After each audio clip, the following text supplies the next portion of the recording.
Eureka avec Viteos. 10 ans à vos côtés.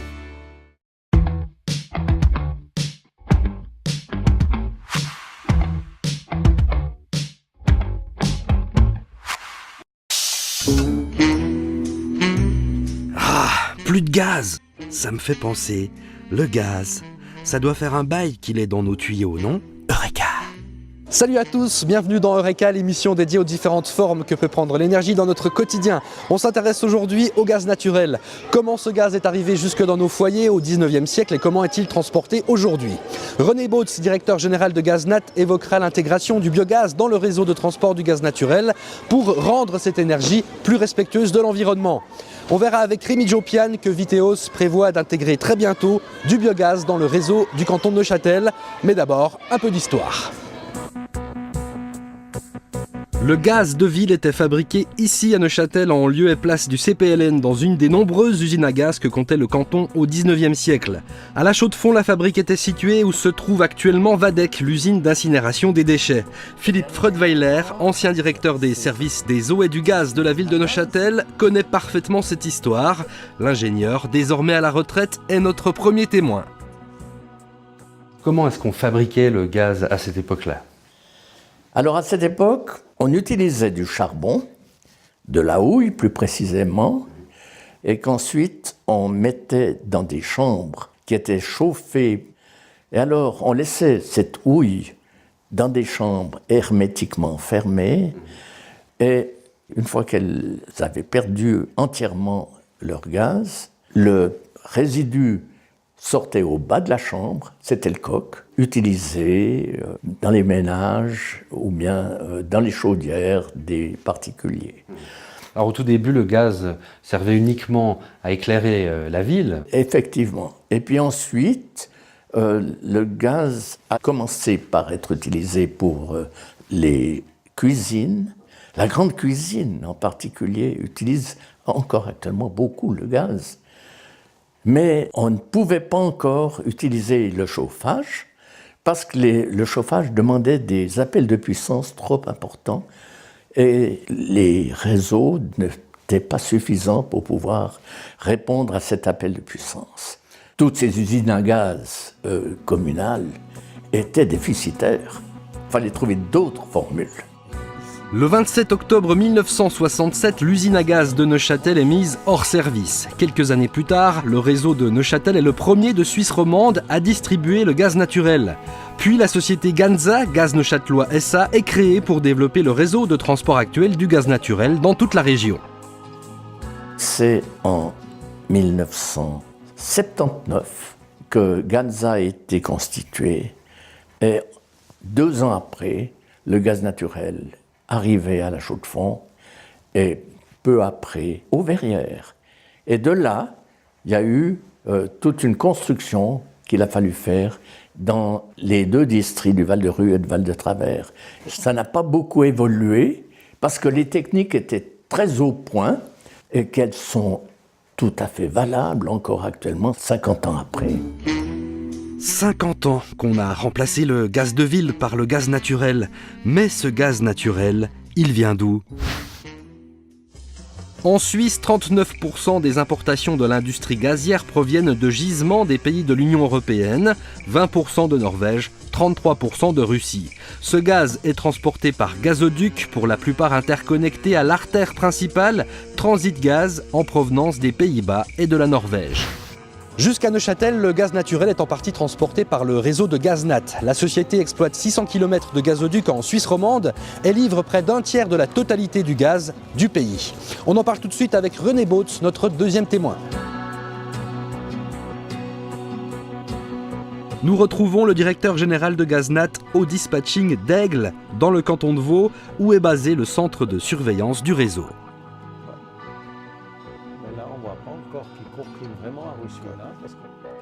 On alimente le canton de Neuchâtel à partir de notre gazoduc qui se trouve sur le plateau suisse, avec une interconnexion près de Morat qui s'appelle Altavilla, et puis depuis là par le gazoduc qui va direction Neuchâtel. Puis on a encore 2 points d'interconnexion aux frontières, à Verrières et au Brenay, pour alimenter les régions limitrophes du côté France à travers le réseau neuchâtelois. Morteau, Pontarlier notamment. Voilà. Alors profitons de cette occasion aussi pour rappeler que certes le gaz naturel est une énergie fossile puisqu'on le tire du sol comme le pétrole, mais l'impact sur l'environnement est quand même bien plus faible. Tout à fait, c'est l'énergie fossile, je dirais, la plus favorable par rapport à l'environnement, puisque à la combustion on émet beaucoup moins de CO2 et puis aussi naturellement beaucoup moins, pratiquement pas de particules, donc ce qui est aussi un avantage dans le domaine de la mobilité. On a une stratégie aussi dans le cadre de l'industrie gazière, d'ici 2030, d'avoir 30% d'énergie renouvelable utilisée dans le domaine de la chaleur. Donc on doit aussi développer maintenant des sources donc, renouvelables, soit de développer notamment le biogaz. On a déjà une bonne progression de la production de biogaz en Suisse. Le biogaz est la forme renouvelable du gaz naturel. C'est le produit de la fermentation de matières organiques, animales ou végétales, en l'absence d'oxygène. Et comme le gaz naturel, le biogaz est principalement composé de méthane.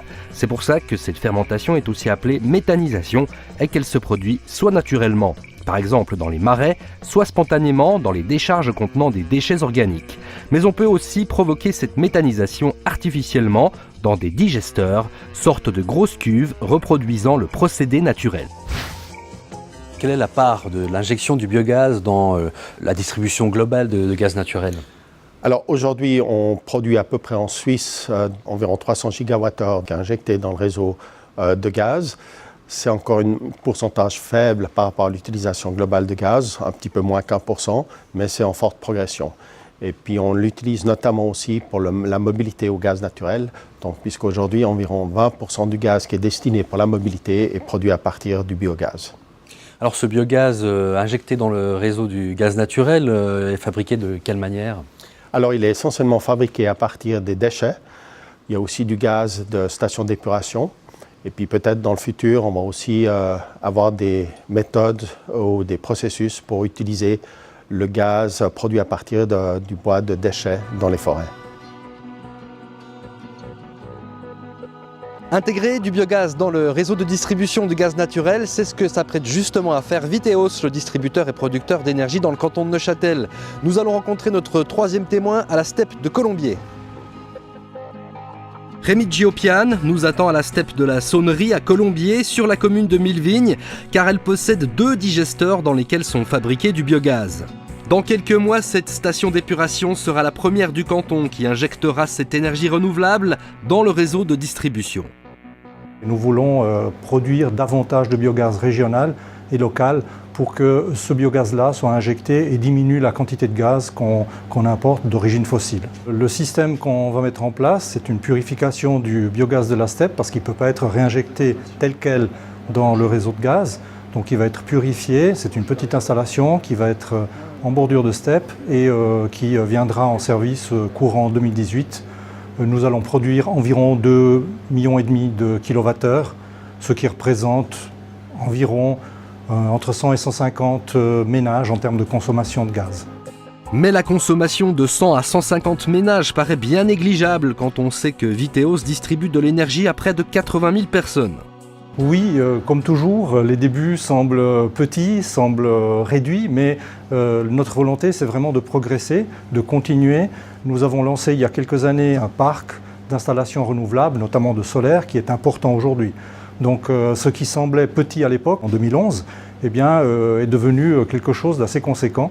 Et je pense que cette progression et cette méthode et cette façon de faire va aussi se répercuter sur le biogaz pour nos clients l'année prochaine. Quand le biogaz est fabriqué sur place à proximité des utilisateurs, cela évite un transport polluant et souvent coûteux. Ici, nous sommes à quelques dizaines de mètres de la conduite de gaz, donc on va pouvoir s'affranchir complètement du transport de cette manière.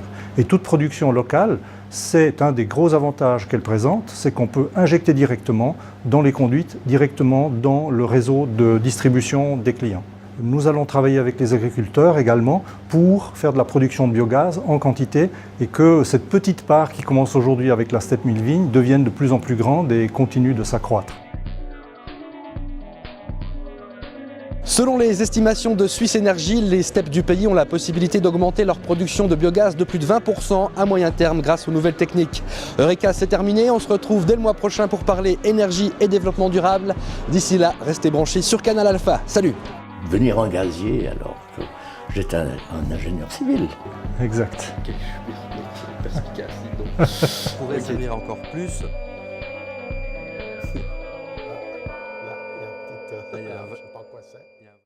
C'était Eureka avec Viteos. 10 ans à vos côtés.